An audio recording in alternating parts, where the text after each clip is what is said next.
let's talk about attitude. Your future requires to know that you have a positive attitude. Okay? So let's talk about your winning attitude.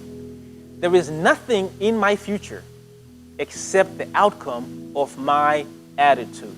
There is nothing in your future except the outcome of your attitude. Okay? My attitude is the prophetic voice of my future.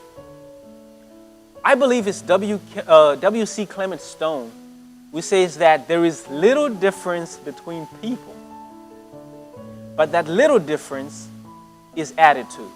That little difference makes a big difference. And that little difference is called attitude. Okay? So to quote that correctly, he says there is little difference between people, but that little difference makes a big difference. And that big difference, or that little difference, is attitude. And I believe that about this. You see, Reverend Ike says that attitude is the mental approach, is your mental approach to life. I describe attitude as the energy that you bring to every encounter. You know that they say that attitude is everything, right? That they've told you that attitude is everything. I don't believe that. And I'm backed by John Maxwell on this. Attitude is not truly everything. Attitude is the difference maker. Attitude for you and I is the difference maker. And here's what I mean. If you had two guys that were equally amazing, they all worked, let's say you're an interviewer and you're interviewing two guys, and these guys are great. They all have PhDs. They all have amazing qualifications. If you were interviewing these guys, right? Eventually, it's going to come to what is their attitude? Who's going to add more to the team? Who's going to gel? Who's going to help you succeed? And that's how you choose the person that you're going to work with. That one thing is the attitude creator. And so for you and I, attitude it isn't everything. Attitude is big, but it's not everything. For you and I, we have to know that attitude is a difference maker. I found this out when I was a teenager. I'm going to give away a little story here. When I was a kid, I think about 14 or 15 years old, I started to date members of the opposite sex. And I remember I had become kind of popular in my city, and I went to a beauty pageant. And I was going to meet up with a couple of ladies that I was very interested in who were taking part in the beauty pageant.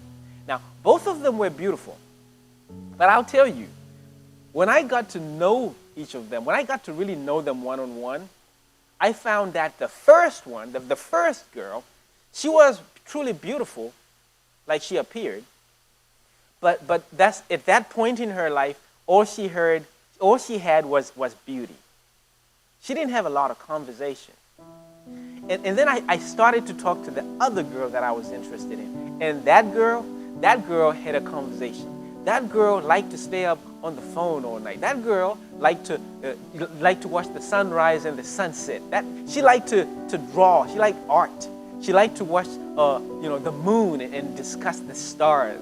Okay, and that's the girl that I dated all through high school. I didn't date anyone else in high school. I just dated one person. Now I say that to help you understand that attitude really is a difference maker, and that's when I learned that. Because these friends of mine, they were both great. They were both gorgeous, but there was a slight edge and a slight difference, and that, my friend, is what makes you different. The big difference that makes the little difference is that attitude. What is the little thing that's going to differentiate you from everyone else? Well, your future is going to require you to have a positive attitude. And here's the thing. A lot of people say, well, you figured that thing out when you were like a teenager, so surely you've got it down, right? You've got attitude down. And it's never like that. It's never quite like that. Every day, you have to decide that you're going to have a great attitude. You've met people and they said to you that they woke up on the wrong side of the bed today, right? You've met people that said that, right? And I wish that it was the bed. Because if it was the bed, then you could go back there and get back in the bed and come out on the right side, right? It's not the bed. It's you. You've got to fix your attitude. I've got to fix my attitude. We've got to fix our attitude, right? I have to decide every morning that I'm going to have a great attitude. Now, I'll tell you, there is benefits to having a great attitude, okay? Attitude preserves your life, literally. I mean that. I'll give you a prime example. Last year, I was releasing my first book on May 31st, 2019 in Dallas. I was releasing this book, Becoming the CEO of Your Life. And when I was releasing this book, here's the process that happened. I had completed writing the book.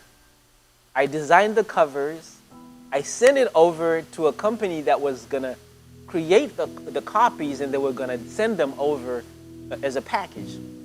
And so the package was to be delivered that Wednesday in Dallas. Now, I was going to go from Orlando to Dallas with my kids. We were going to make it a road trip. Well, we took off. We drove to Dallas, and we arrived on Wednesday night. And so Thursday morning, I spent much of that day just, setting up the place that we were going to be speaking at. We had invited about 200 people, and some had signed up that they had RSVP'd that they were going to come. So we were excited about the launch of the book. We ordered at least 1,000 copies for our first outing. And so here's what happened.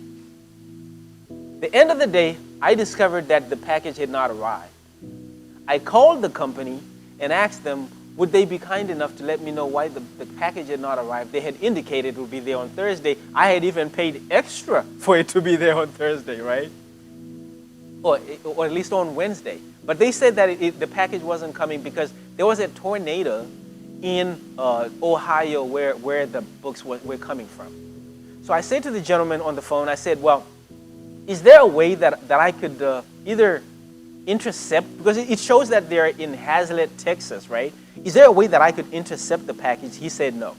I said, is there anything else I could do? Would it come? Is it coming tomorrow, right? He said, sir, the package is only coming on Monday. We don't work on weekends. I'm sorry.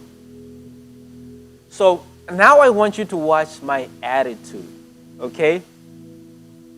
This is, if you've listened to a story, this is where the story gets interesting now, okay? He now asked me a very interesting question. If you've ever worked in customer service and you want to really upset somebody, this becomes the question. Is there anything else that I can do for you? This is the point where he was waiting for me to cuss him out. Watch my attitude. I said, no. I said, thank you for making it clear for me that this package is not arriving until Monday. I put down the phone, and I called Luther. And I said, Luther, the books haven't arrived. And Luther was helping me through the whole process, and he said, he panicked. He said, what? The books haven't come? I said, the books haven't come. He said, well, what are you going to do? I said, well, first thing is let's not panic. And I said, let me ask you a question, Luther.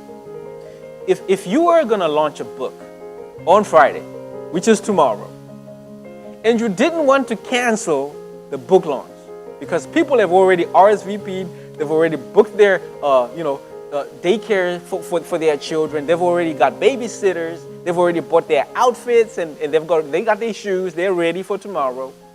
If you didn't want to cancel, what would you do? Luther thought for a second. And he said, do you have a PDF of the book? I said, absolutely. He said, I tell you what, send me the PDF of the book. What I will do is I'll create a brief website for you. And what that website will do is people can put in their payment information, request the book, put in an email, and immediately after payment, they'll receive a PDF copy. They can get started reading right away. And then you can just distribute the physical copies on Monday. And I said, that's a beautiful idea. And I said, let's do that right away. So Luther created the website, and we went on to have a fabulous book launch. Now, I said to you that your attitude is your life preserver. Here's what I mean. If that would have been me 10 years ago, I would have been tripping out, right? I would have been mad. I would have been upset. I would have canceled. I would have called people and said, "This is what happened." I would have been complaining about it. I would have done everything else except to ask myself the question, knowing what I now know about this situation, what's the best thing to do if I want to carry on and do what I'm required to do, what my kingdom mandate requires me to do? This has to do with my kingdom mandate, This book has to do with what I'm here to do. We want to reach 1 billion people around the world using online platforms by December 2025. This is one of those things. We have this on audible.com. I believe that that's an online platform, right? And so if I wanted to succeed in my kingdom mandate, what do I need to do? I need to ask myself, and you need to always ask yourself the question, knowing what I now know, what would Jesus do? What would I do? What should I do? Okay? And that's how you go from panicking to exercising sound decision making, exercising sound judgment, to taking decisive action. Because it's not just about you having a vision. It's not just about you making decisions. It's not just about you coming to a place of clarity. It's about you eventually executing. All of this happens where? It happens in your medulla oblongata, the place where God lives. It happens in your mind. Proverbs 11 that I shared with you earlier, that verse says with you, he who cultivates his mind, he who tills his land will have plenty of bread. And he who cultivates the mind. All of this is taking place in your mind. Your future requires to know that you, my friend, that me, that I will step to the plate when it comes to cultivating the mind for sound decision making, okay?